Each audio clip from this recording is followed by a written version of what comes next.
This is the Evil Never Dies podcast with Brett and Carl. This podcast may contain adult themes, violence, and strong language.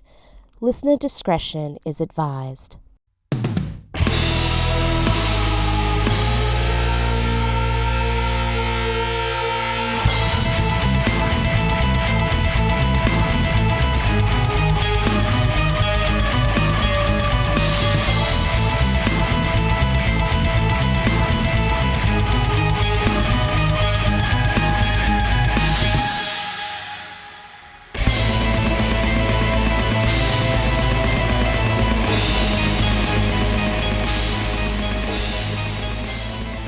Welcome back to the Evil Never Dies podcast. I'm Brett here with Carl.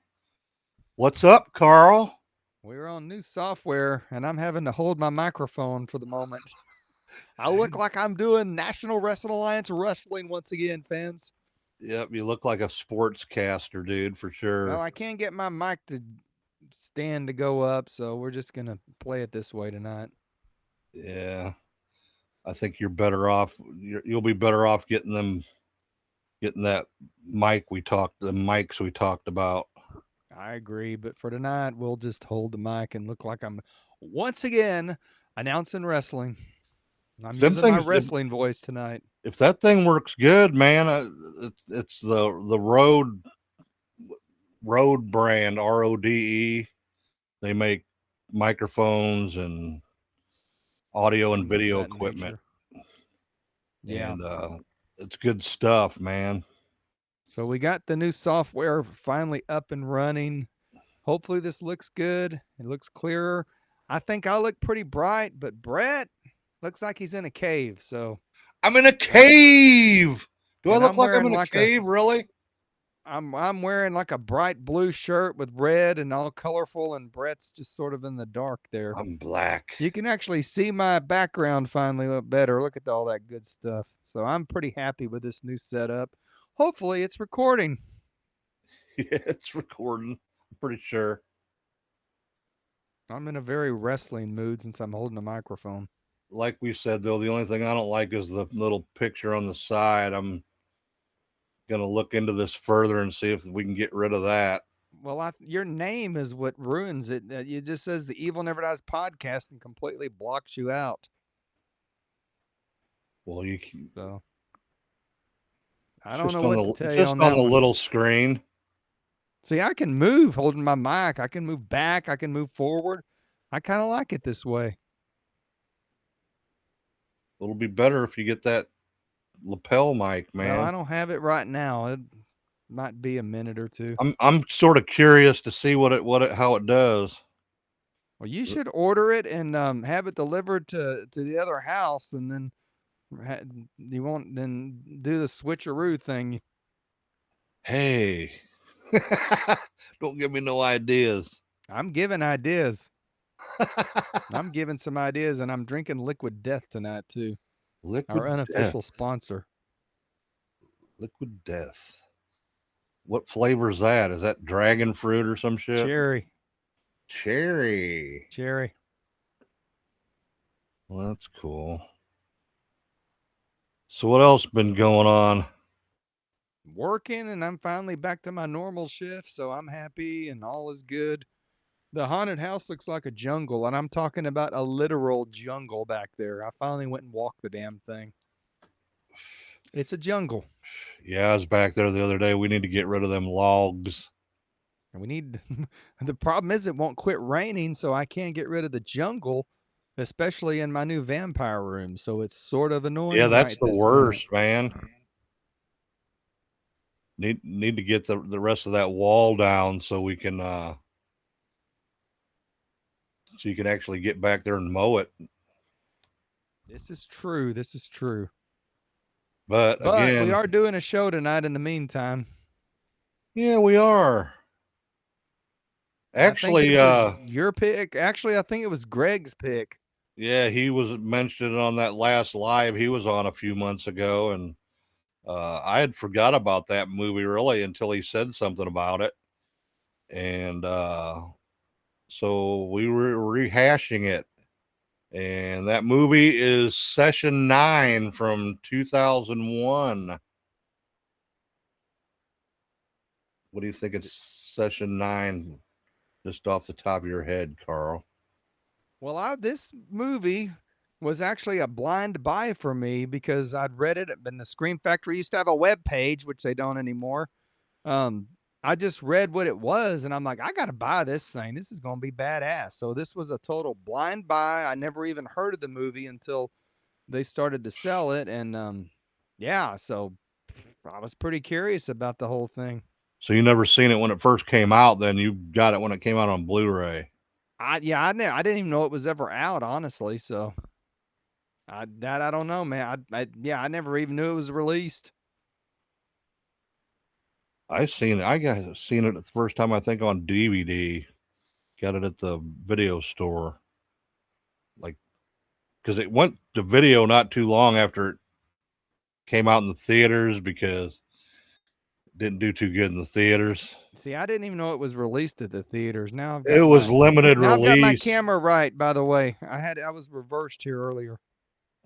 It was limited release. I think they only released it in like 20 theaters in the whole U.S. So, Well, it's a universal release, so I well, don't feel like didn't Universal buy out that USA Films? I have no idea. I didn't even know that this was a Universal movie until tonight. Actually, I was like, well, this is when I was looking at the Blu-ray. Let's see. I don't know who USA Films is. Oh, it's Focus Features now. I think USA is that the USA Network, which is owned by NBC Universal. Then this was USA Network Films. Yeah, I think so. Back in the day, which I think I remember they were doing some kind of like actual theatrical releases at one point. So this must have been from them, because yeah, Universal owns USA Network. All right, let's get into it. Session 9, directed by Brad Anderson, and this was like his first horror movie. He'd done like romantic comedies and shit like that before he did this movie. It was written by Brad Anderson and Steven Gevedon, produced by Dorothy Afiero, David Collins, Michael Williams. Let's see here. Cinematography by Uta Braitzwitz. Edited by Brad Anderson. Musical score by Climax Golden Twins and Vladimir Usachowski. Did you just say the Climax Vladimir Twins? Climax Golden Twins. I thought you said the Climax Twins. Climax Golden Twins.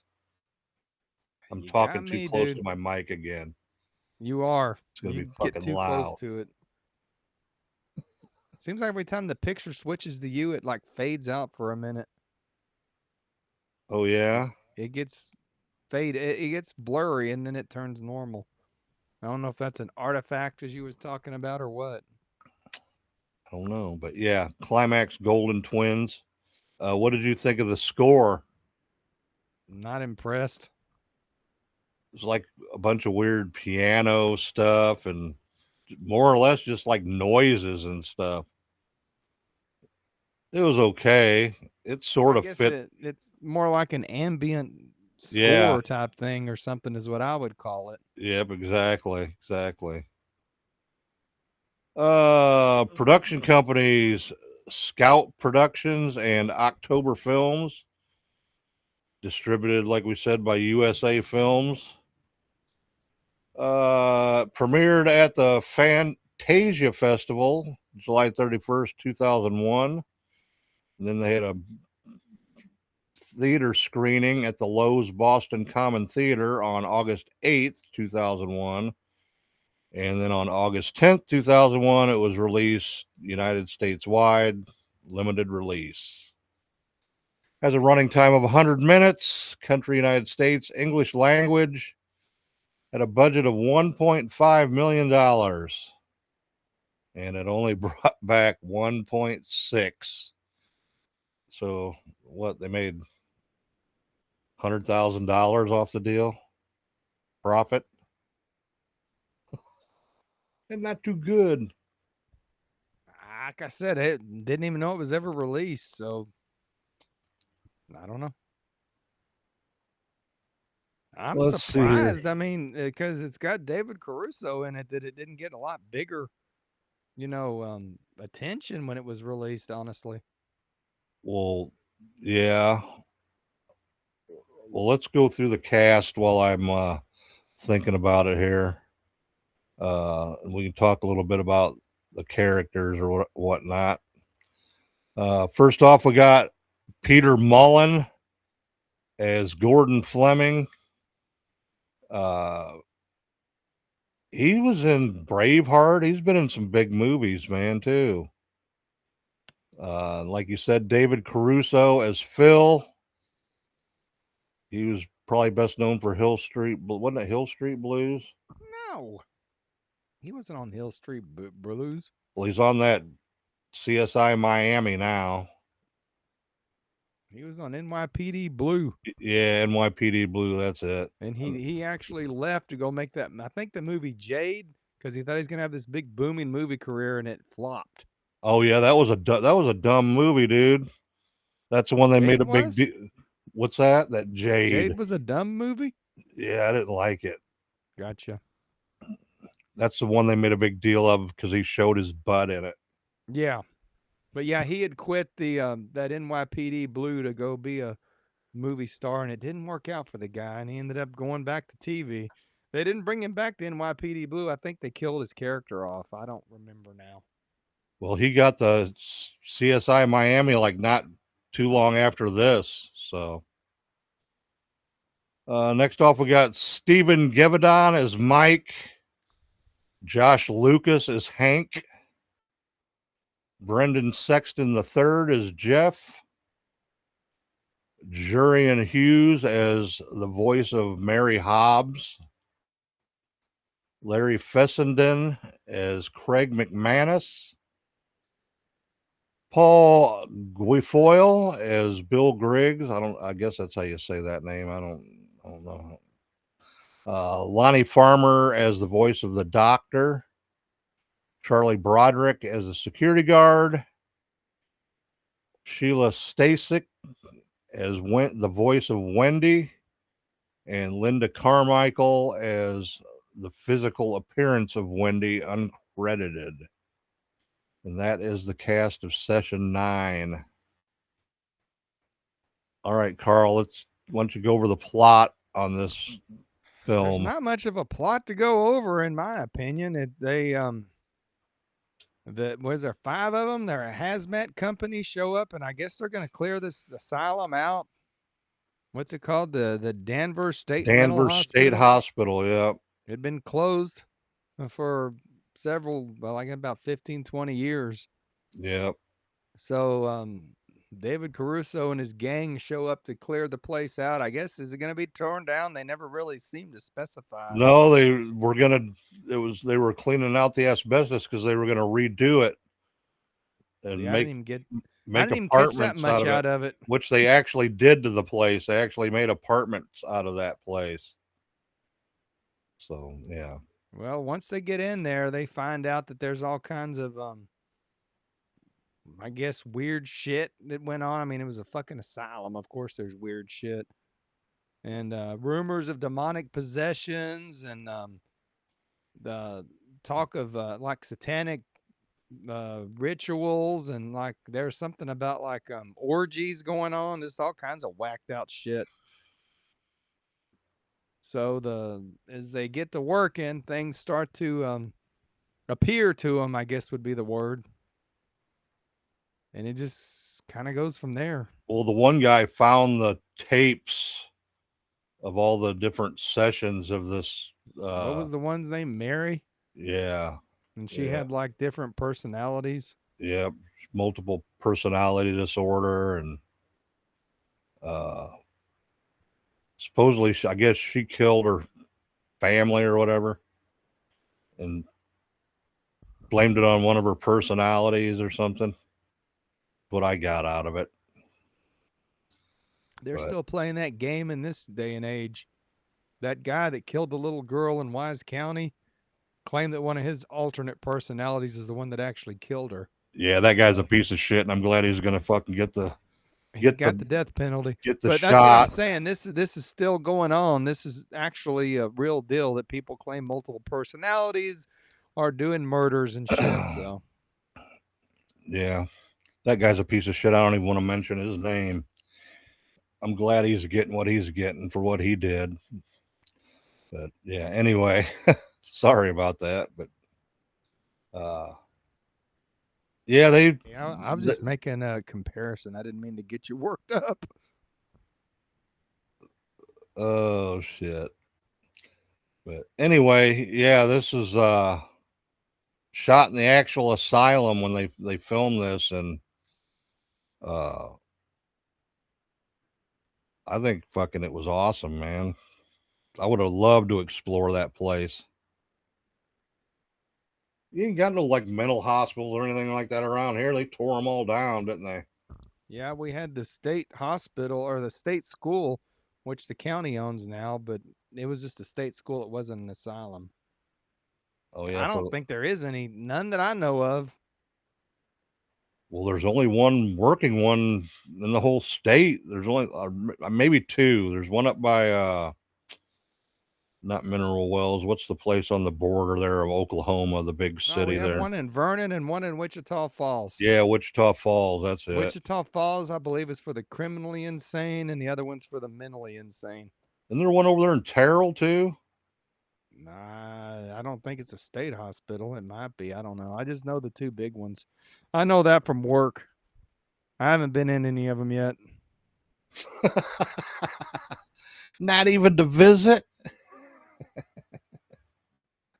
Oh, shit. Let's see here. Find a little bit about the production here.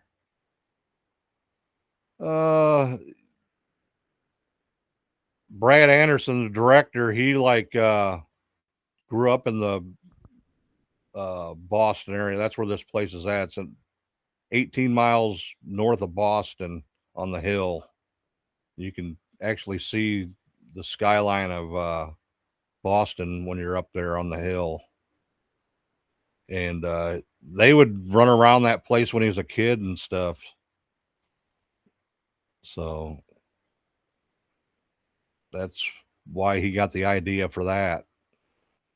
And it was weird too when they went in there, like all the stuff was still there even 20 years later, you know, like wheelchairs and gurneys and just people's belongings, stuff on the walls, pictures on the walls and stuff.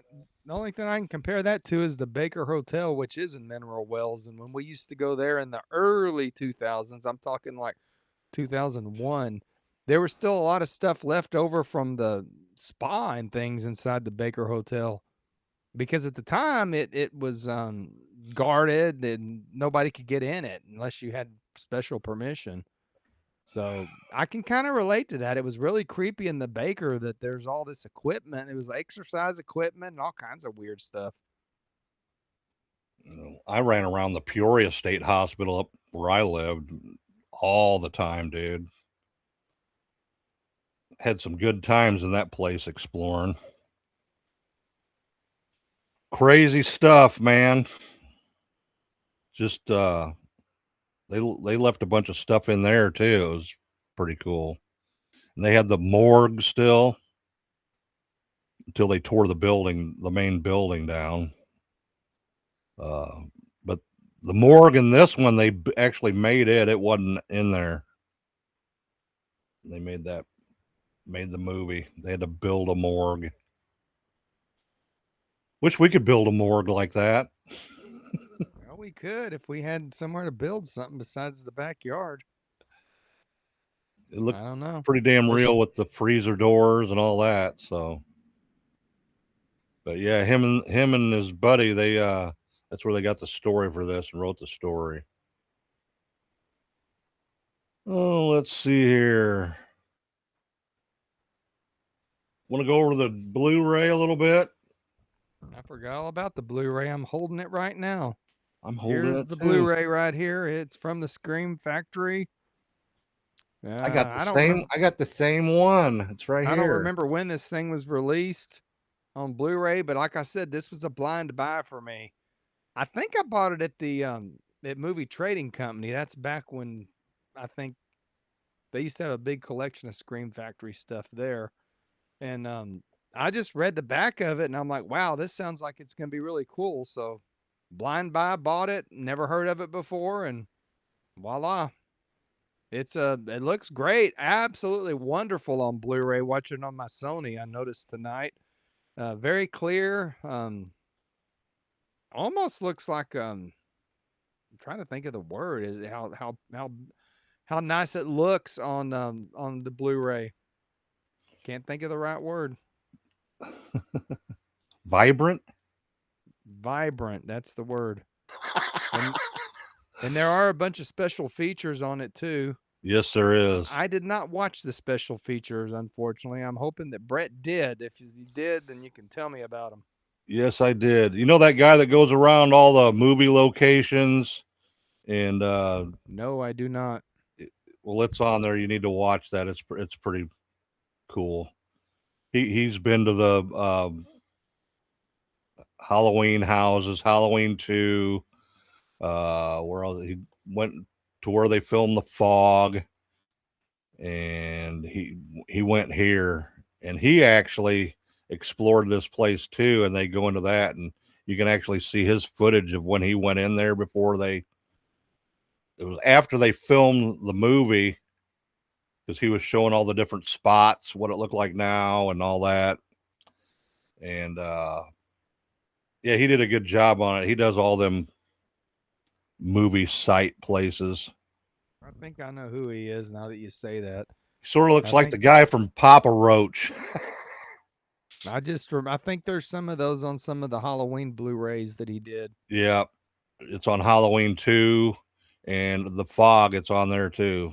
So yeah, I need my glasses to read this, but yeah, I was surprised on how good this Blu-ray looked. For sure. Yeah, it looked really, really, really good. I was they released this in August of 2016. So okay, 10 years ago. Yep. I think I bought this, and there was a movie called The Paluxy Tapes. I think I bought those around the same time. Oh yeah. But the Paluxy Tapes is more like a documentary. This is more of a. Is that the alien one? Nope. Nothing to do with aliens. Poughkeepsie Tapes? Is that what you? Something like that. Yeah. Okay. But yeah, 2016 it came out. Well, it's definitely an adequate release for the movie. It looked great. I don't know what the future of all these Scream Factory movies like I said, I don't really know what's going on with the Scream Factory other than they don't have a web page anymore and that somebody supposedly bought them out. So I don't know what's going to happen to all the movies that they got in print, if they're going to sell out or what. So don't even know if this is still for sale or not. What, the Blu-ray? Yeah. I got it off Amazon just not too long ago. Okay, well, it's still for sale then. It was like $8. Pretty cheap price. I bet they're trying to get rid of their stock then. Yeah, but I think it's a very good setup for a Blu-ray. Commentary, I didn't watch it with the commentary. I started to, and I was like, nah, I better just watch the movie. I don't want to make that mistake again.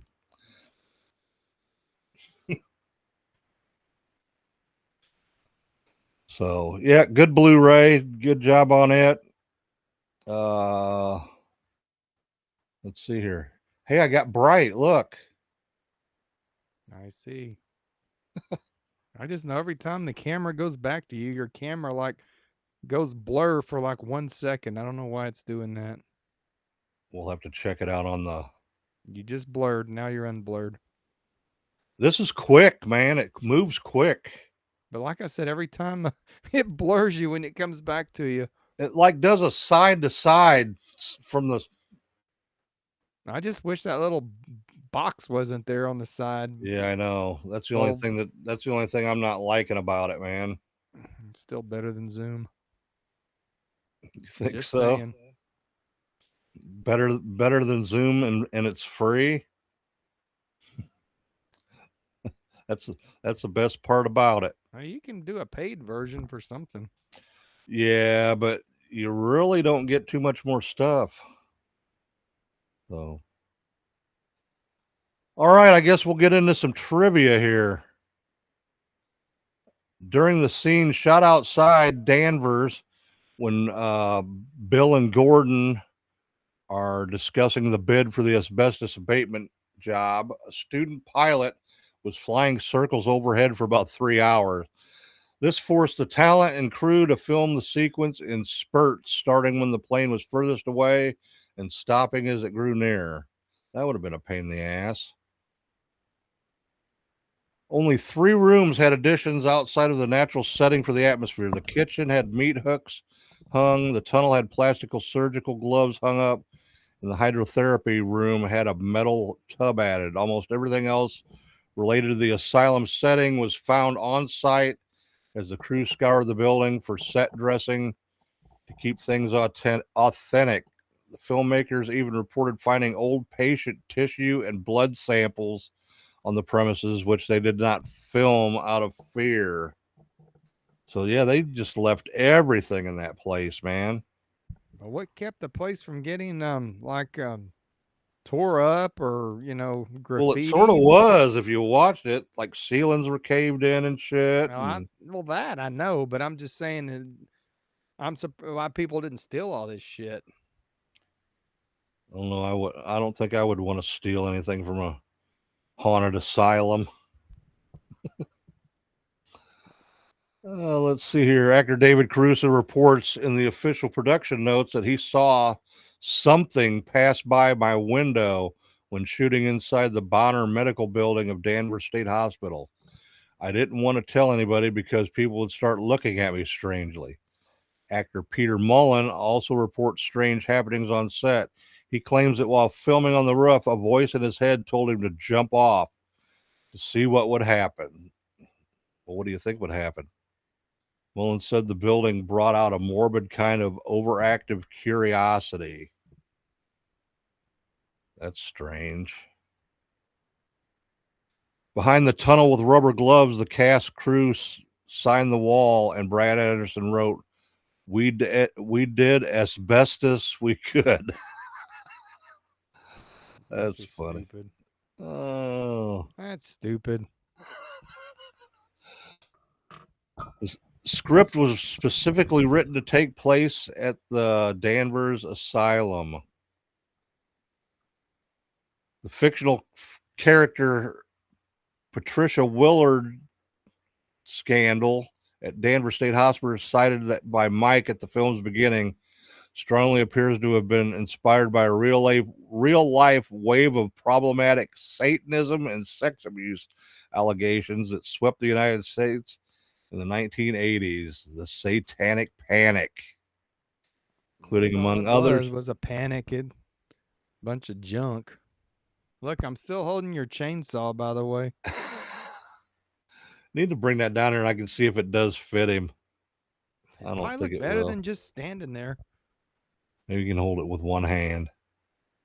One involving the Amernault family in nearby Malden, Massachusetts. Reporter Dorothy Rabinowitz won a Pulitzer Prize for her book chronicling the bizarre case.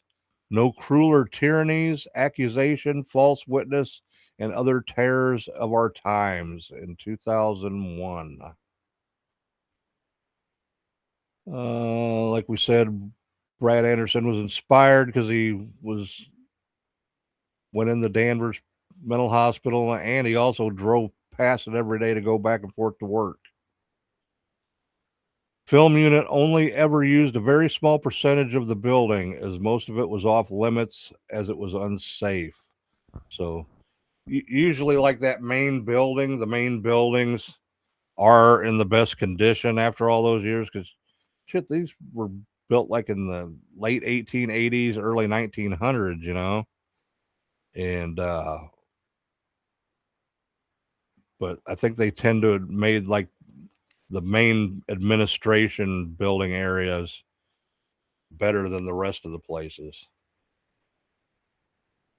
Danvers State Hospital was built in 1874 on a 257-foot high glacial drumlin named Hawthorne Hill. The hill got its name from its original owner, Judge John Hawthorne. He was appointed by Governor Sir William Phipps to be a judge in the Salem witch trials. Judge John Hawthorne was also the great-great-grandfather of American novelist Nathaniel Hawthorne. Note the spelling variation of the last name. In his early 20s, Nathaniel added the W to hide his relationship to the only judge involved in the witch trials to never repent his actions. He was like, fuck them witches. Oh. This was one of the first feature films shot using Sony's 24p HD video, which shoots at 24 frames per second. That's why it looks so good now. Well, now it's been, and they've upscaled it too. So,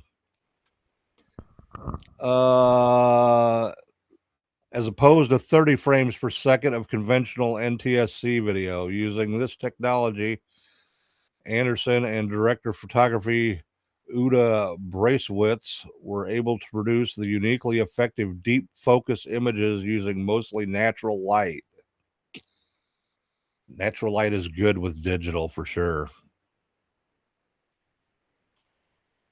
You know? Yeah, you found that out doing the Bunny Man video at Texas Frightmare Weekend. Yeah, no shit, right? That's the clearest video I've ever seen of anything, I believe. A large subplot was ultimately cut involving a homeless woman who lived and lurked among the building and the workers.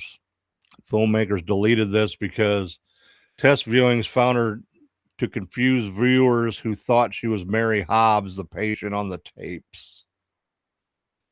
Yeah. So they didn't want to have the old really homeless. Stupid extra. I think that's good that they cut that out. That would have really been dumb, I believe. Probably, yeah. It probably would have confused everybody. I was confused enough without that chick being there. The Patricia Willard scandal that the men talk about during lunch was based on a popular book that was, we already talked about that, but it was endorsed by Oprah Winfrey and mentioned satanic rituals, repressed memories, human sacrifices, and molestation. The author of the novel later came forward and admitted it was all planted in her head. Didn't happen. I remember that when that woman was on there going on and on about it. Gave a lot of people bad names too when she did that. She like outed people for it. Grave markers in the cemetery and the doors in the morgue were made of styrofoam. The morgue was cleared out already, so they had to bring in the props. What Griggs says at the beginning of the film about homeless former patients trying to break back into the Danvers has a ring of truth to it. It was a real problem for the town after the hospital's closure. Police officers often had to be called to round up trespassers. The building also became a hot spot for urban explorers looking to get some photos of everything. Well, now video.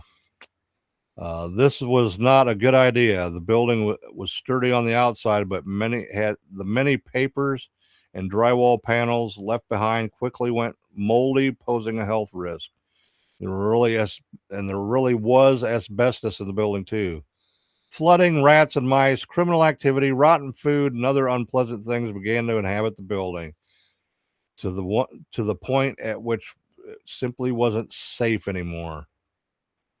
And I guess when they first closed it down, a lot of the mental patients came back and was living there when it was shut down because they were homeless. They just let them all out on the street, had nowhere to go, so they snuck back in. Danvers, Massachusetts. The location of the hospital and filming was originally known as Salem Village, which was one location for the Salem witch trials in the 1600s. David Caruso ad-libbed the line, "It's going to get ugly." Let's see here. Yeah, they didn't hardly have, they only had to build like 3 or 4 sets for this film. Everything else was there already. So they saved a lot of money on that. Mary Hobbs' paperwork states she was 14 years old in 1951 when the murders took place, and it was 1974 when she was committed and interviewed. So Mary would have been 37 years old. Let's see here. That's about it. We've talked about a bunch of this already. Oh, and the Mary Hobbs' number was 444. Okay. So, you got anything else you want to add? I have nothing to add whatsoever. Nothing to add. Okay. Well, I'll let you go first this week. I went first last week. Yeah, like I said, this was a blind buy. I knew nothing about the movie other than it sounded cool because, you know, I like haunted movies like this, and it mentions demonic possessions on the back. So, first time I watched it, I got bored with it and sort of just clued out, and I don't even remember how it ended. Honestly, it was so bad that I actually thought I was going to sell it, but I didn't. So then I went back and watched it a couple years later, and I found that equally as slow and just dragging. It didn't make any sense. So I actually put it in the closet movie where I keep movies in. I've got movies in 3 different spots. You got my main studio out here, then you got the closet, then you got that little foot box where you really put the crap that you just throw away almost. I don't find this movie alluring. I don't understand what's going on in it. It looks beautiful. It's filmed great, but I just think the storyline don't make a whole lot of sense. I don't know what's going on in this movie, Brett. I still don't know. I just watched it tonight and I still don't know. I have no clue. Can you explain what the hell I just watched? I've watched it 3 times and I still ain't got it down now. Basically, I think the guy gets possessed by the Mary woman or whatever. That's sort of what I took from it, but it didn't make a whole lot of sense. And they sort of made it look like he killed his whole family too. Yeah. So I don't know, man. Not giving away the ending or anything like that. And there is an alternate ending. I didn't see if it was on this Blu-ray or not, though. I'm reading it right now, and I don't see it either. Yeah. Like I said, this thing was filmed well. It looks great. The acting is good in it. It's just not something that really piqued my interest. Not when I first watched it, and not now. It's just not a very interesting movie to me. I just found it sort of slow, and nothing ever happened. Certainly not scary. Oh, there's a couple of spots where there's some good jump scares and stuff. I don't know about that. I'm not a fan of this movie, honestly. I tried to give it another chance, and I'm not a fan of this thing. Okay. I wish they'd have done a little bit more with it, but yeah, just not a fan. Yeah, if this is a genre you like, it might be good. I don't know. They're just some of these supernatural movies, demon possession movies that just bore the fuck out of me. And unfortunately, Session 9 is one of them. It's pretty boring in my opinion. All right. What are you going to rate it? I don't know. What should I rate it? Give it a 5, man. I don't even think it really deserves a 3. I guess I'll give it a 2.5, and that's reluctant. I just don't find this movie interesting.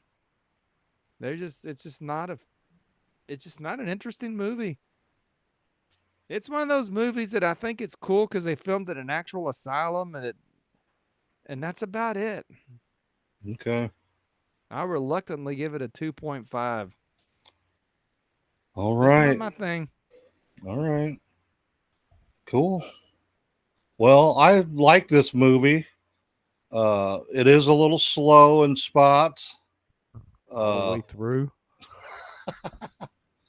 But like you said, for me, it's probably the whole asylum thing that gets me, because I spent so much time running around an old abandoned asylum when I was a kid, and it's like sort of the same setup as the one I ran around in. Like you said, the cinematography is awesome, and The cinematography gets a 5. There's yeah, no for doubt sure. about it. That is what made the whole movie for me, was the cinematography. And that's why I reluctantly gave it the 2.5, just based on that. Gotcha. But the score could live with it or live without it. I guess it fit the film okay. To me, it was just like a bunch of like just piano clinks and noises and sort of boring, but I don't know. It was okay, I guess, but fit the movie. Acting, I thought they all did a good job. The one young kid, he was The acting funny. was really good. I agree with you there. And the one guy, he just reminded the one that went crazy and killed everybody. Not trying to give away the whole movie, but he did such a good job in Braveheart, man. That's where I always see him from Braveheart. That's what I think of when I see him ever. And David Caruso, not really a big fan of him. Never have been, but I think he actually did a good job in this. So, and everybody else did a good job. It's a very creepy movie. So if you like creepy, getting creeped out movies, this is for you then. I always like a good creep factor, especially when they do great cinematography like that and with the shadows and stuff, because you don't know what's coming. So, but I'm gonna give it a 3.5. I thought you would have gave it a lot higher the way you kept praising it. No, I'm not really praising it. It's got its No, I'm just low saying. points. I thought you were more of a fan I of like it. it. I'll probably watch it again. I think I'm going to watch it with the commentary Well, I'm next going to time I watch officially it. retire this movie from my library, I believe. Oh no! It's going back into the closet at least. Going back into the closet. Yeah. Oh shit! So I've really tried to make myself like this movie. It just didn't happen. okay, but yeah, I'll give it a 3.5. Like you said, the cinematography gets a 5. Soundtrack, I'd probably give a 2. I don't know. You can buy the soundtrack too. There, I was looking on there. You can buy it. I was trying to see if it was on Apple Music, but I couldn't find it. I guess I'll have to look up the whatever them guys was called. It was just 2 guys that did it. The Climax Brothers, I believe, was Yeah, the name of them. Climax something. But yeah. All right. You got anything else about session 9, Carl? I have nothing. Sorry. Nothing. I'm just marveling how clear my camera looks right now. Oh shit. Well, we'll see how this looks after we're done here, but got a Texas Hunters Convention coming up, like 3 weeks away, 4 weeks away, month away, something like that. Middle of July. It's almost the middle of June already. Crazy, really, man. No, it's the 8th, 6, something. I don't know what it is. Something like that. Oh yeah, it's Bubba Moxley's birthday today. It is Bubba. Happy birthday to Bubba Moxley, who was born on June 6th of 1666, I believe. Yeah. And it's also my neighbor Jack's birthday today. It is. Shout out to Jack. He was born on D-Day. So he's 81 It today. is D-Day. I don't know Yep. how I missed that today. I've been busy all day and sleeping a lot. Busy or sleep has been my whole thing. And I hung out with Video Bob for about 30 minutes. Old Video Bob. He had to go buy a tour bus, or we would have probably went to the stockyards. That's his thing now. He likes the stockyards, Oh yeah. but he had to go buy a tour bus. So, and he's going back Monday. So, Gotcha. Yeah, he bought another tour bus, huh? here's how weird shit is. I'm gonna change the subject from the movie a minute. So we were talking about doing the show because it's the 30th anniversary of Load, the Metallica album, and that was one of our top shows when we reviewed Load. It's been 30 years ago, and he was saying, yeah, we did it in your living room. That's when I had my little studio apartment behind where my grandmother lived, and then I moved here, which was just right directly behind it. But we were laughing that we eventually moved to Guitar Mart, I believe its name was, and was doing the show there. And when we were in the parking lot, some guy said, "Hey, Video Bob," and he's like, guess somebody knows me. And the guy would get his food, and he came back. He said, "Yeah, do you remember taking some guy to the Danzig concert?" He's like, "Yeah, remotely," because he said he made a joke to Glenn Danzig about doing the Macarena, and it pissed Glenn Danzig off. But anyway, how weird it is that this guy's best friend was the son of the guy that owned the Guitar Mart on Beach Street. Oh, And we no were just shit. talking about that. So how weird is that? Well, that's cool. You seen the guy at the Griffs tonight? Yeah. Really? So Well, that's cool. But I've been marveling at the 30th anniversary of us doing the Load TV show, which, God, we were so bad back then. I was telling Bob today, we were like totally influenced by Howard Stern. We were just total asshole pricks. Yeah, you were. And everybody in the Metroplex was watching us then. I watched that episode too. Were we not assholes in it? Oh yeah, you were fucking unruly, dude. We were both unruly. We were both shit. unruly. That was our gig, man. I'm surprised I didn't take you off the fucking cable access show, man. No, we got kicked off the one time because of the butt pickle incident. And Ritual Misery, the band, at their I guess that was, I don't know if they lived there or they rehearsed at this house, but it was actually right off of the other side of Race Street of 121. Once upon a time, Race Street connected before they built 121. And there was this house there. We called it the Ritual Misery House. And some old dude passed out, and they shoved a pickle in his butt crack, and that got me kicked off the air. That was my show. Metal Review kicked off the air because of a butt pickle. 30 years later, well, I'm probably about 28 years later, I still talk about this. The old dreaded butt pickle. I eventually returned to the air on the Video Bob show, but that ruined my whole TV career. And here I am 30 years later, still doing basically the public access TV still, I believe. I wish we could still do I wish they still had that, man. They might, but I don't know who has charter to watch it. So me and Bob had a captive audience because nobody else could figure out how to tape a show and take it up to the cable access place, except for a lot of churches and a guy named Wayne Stover. I don't know how I remember his name. He did a show with puppets. Yeah, you got to have a special video cassette. Had to have a special video cassette tape. I forget what they were called, but the players for them and recorders were Bob very pretty much expensive. took that channel over at one point. We had the Church of Howard, the Metal Review, Video Bob show, and of course the flagship Underground Connection. I miss those days. I wish I would have paid more attention to what we were doing back then, but I really didn't. Well, you could get away with a lot more back then. Yeah, I'm just not saying like you can on here. It was sort of it was just sort of there. I was like, it ain't no big deal. We get recognized places, but it just didn't seem like a big deal back then. But looking back, it was pretty revolutionary almost. Yeah, we nobody had access to the free air like you do now. So, exactly.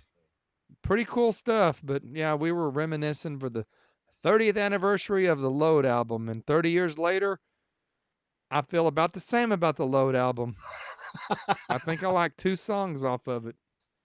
Yeah, you guys cut it up pretty bad on that show, for sure. Yeah, That we was were funny. assholes. We were Howard Stern influenced, bad. Maybe a little bit of Russ Barton included, bad. I've been going back watching a few of them old episodes. It's just crazy how young you look, man. You look like you're like 12. With your buzzed head. Yeah, Like, oh no. That's the only time in my life I had short hair. Well, I don't know. It was pretty short when I first was working at Moxley, I think. Not like it is now. Look at that shit. It goes all the way to my mouth. But I guess that's enough for tonight. We've All right. reminisced. And well, we're going to be giving away some passes to Texas Haunters starting next week. So we'll give you all that info then. And getting some more people in the group too. We get a couple of new people every week, man. I'm surprised.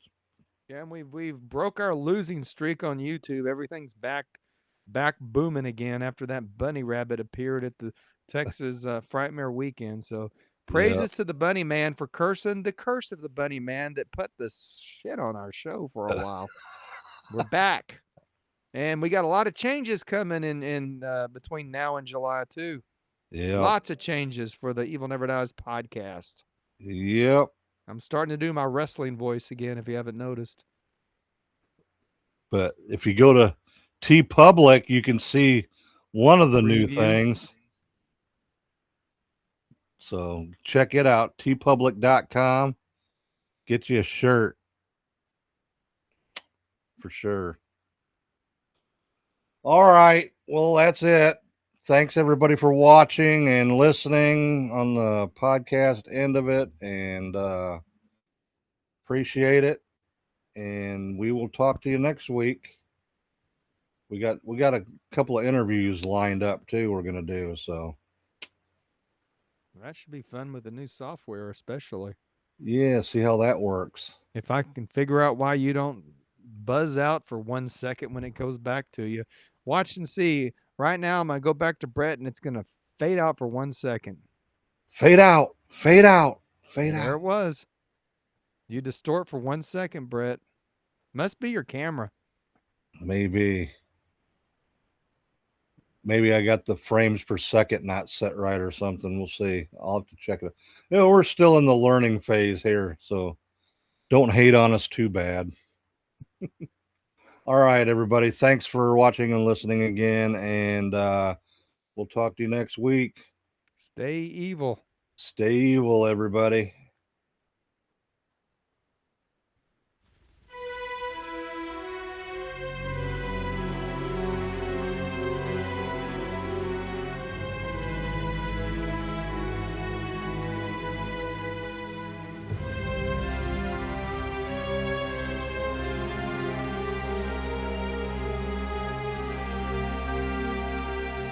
I gotta get construction crews in here by Columbus Day, so you got a guesstimate how long? I've got 4 really good guys. 1 week, we're gone. That's fast. I need the job. So the loonies are outside in the real world, and here we are with the keys to the loony bin, boys. You might actually want to be grateful, and you're about to make some decent money. What's the catch? Patricia Willard scandal, 1984. I want you to try to remember what happened 24 years ago. Use your imagination. These shrinks figured that with these new techniques they designed, they could release hidden memories. You can hear me. You okay? I want to go home. I wouldn't tell anybody about this. If they find out about Hank, they're gonna find out about the others. What are the others?